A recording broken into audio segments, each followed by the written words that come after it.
Conversations on Reference. This is your weekly podcast on libraries, librarians, and librarianship. I'm your host, Simon Aristeguieta. In this week's episode, we're going to explore multicultural library services and what multicultural library service means.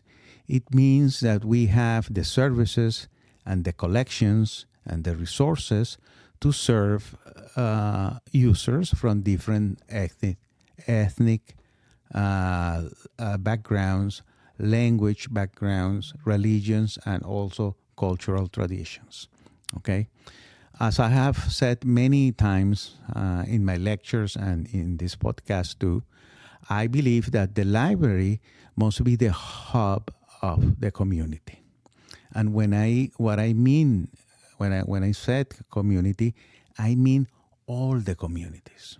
Okay, the library have to serve multiple users, and so we have to offer the resources that they need so they can address their information needs. The library things that a library have to have in order to serve the community. As I have mentioned in previous episodes, the first step is to know your community, okay? You have to know who are the members of the community that you serve, who are the users that you are serving, okay? Once you know that, then you can start doing collection management and collection development. So you can have different materials that will reflect those different cultures, different languages, and of course different perspective too. That includes, every type of source. It may be magazines, newspapers, access to different websites, music, video games, etc.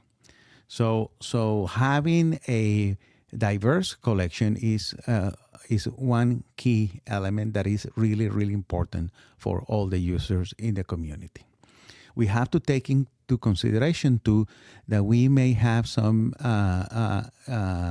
or that we should have resources in different languages too that are present in our community.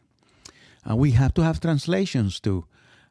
In one of my previous podcasts, I was talking about Latin American culture and how we can present Latin American literature or narrative to other cultures. So you have to have translations of those classics from Latin American, the same from every other culture around the world.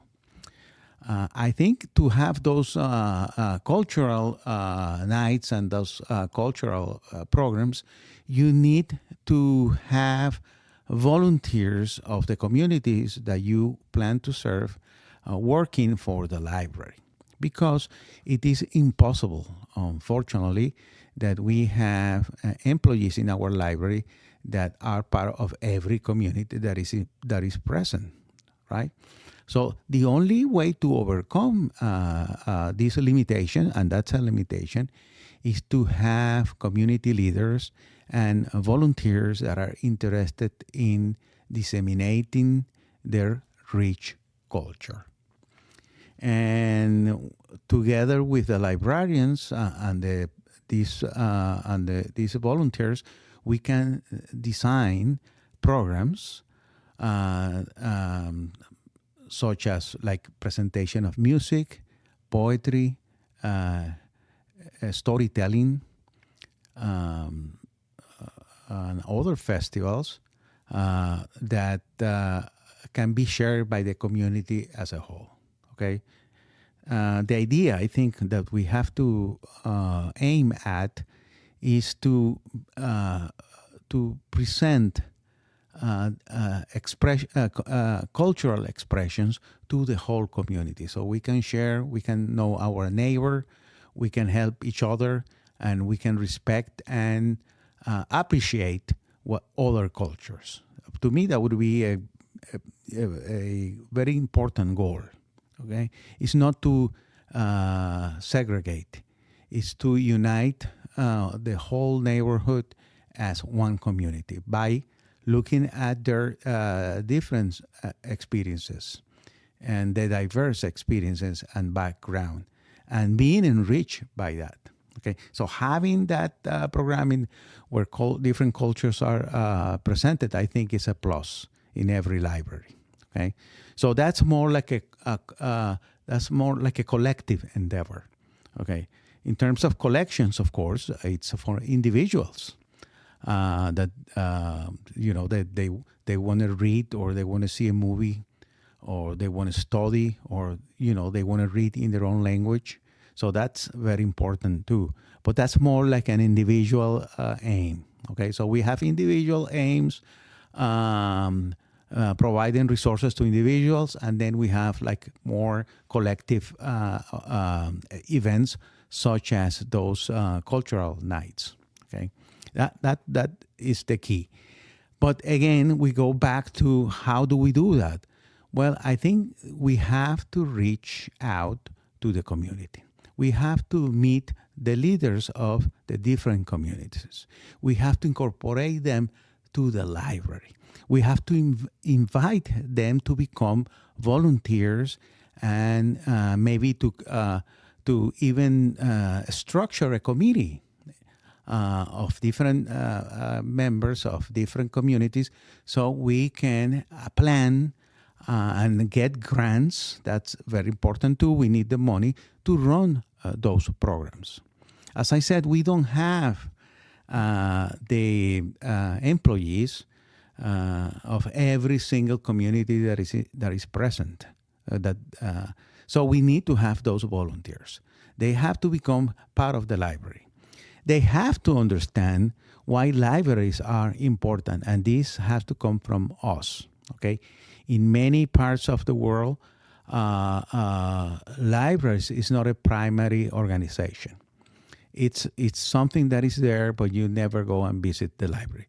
The library have to become the hub of the community because the library is there to address information needs of the users of the community. Okay, so that's another issue too. So we have to go and visit. We have to go outside the library and visit those communities that have community centers, that have clubs, that have organizations, and present the library to them and said, the library is a place that will help you to become or to be happier and better citizens. The library has a role too, I think, in terms of welcoming immigrants and different cultures, has a very big role to play.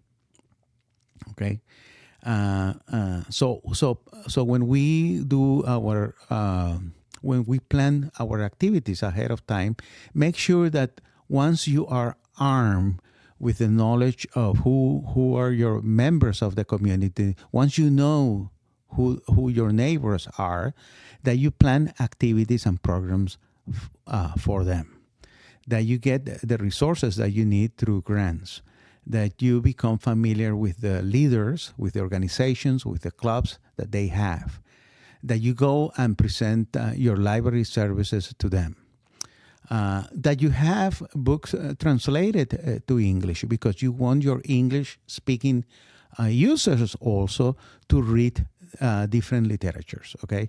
To become familiar with narratives from Latin America, from Africa, from Asia, from Europe, etc., etc. So that's the only way we can disseminate the richness of everybody's culture. Of course, you have to have resources in their own languages too, so they can enjoy and have fun reading things in their own language. But it's not an easy thing to do, to have all of these programs and collections, because I know that it's expensive. Imagine if somebody who doesn't speak English have to go to the library to have a reference interview, and the librarian only speaks English. That will be an issue, right? So how do we overcome that? Well, we probably won't find a reference librarian who speaks their own language, but we can find a member of the community who speaks both languages and can serve as an interpreter, okay, or a translator. So there are ways in which we can overcome providing the services that other communities needs. So we have to think creative. We have to think and how can we do with the limited resources that the libraries have, unfortunately. But I think this is very, in my feelings is that even librarians, I'm talking like a librarian now, we feel enriched when we can bring a different culture, different type of food that we can share, music, movies, etc., to our community that we can share with the community at large. Okay, we are the library again is a hub of the communities, and we are in a community to serve everyone with an excellent level of service. Okay, thank you so much for listening to me in this week's episode about communities, about multicultural library services and collections. And hope to see you next week with a new episode. My name is Simon Aristeguieta, and have a great rest of the week.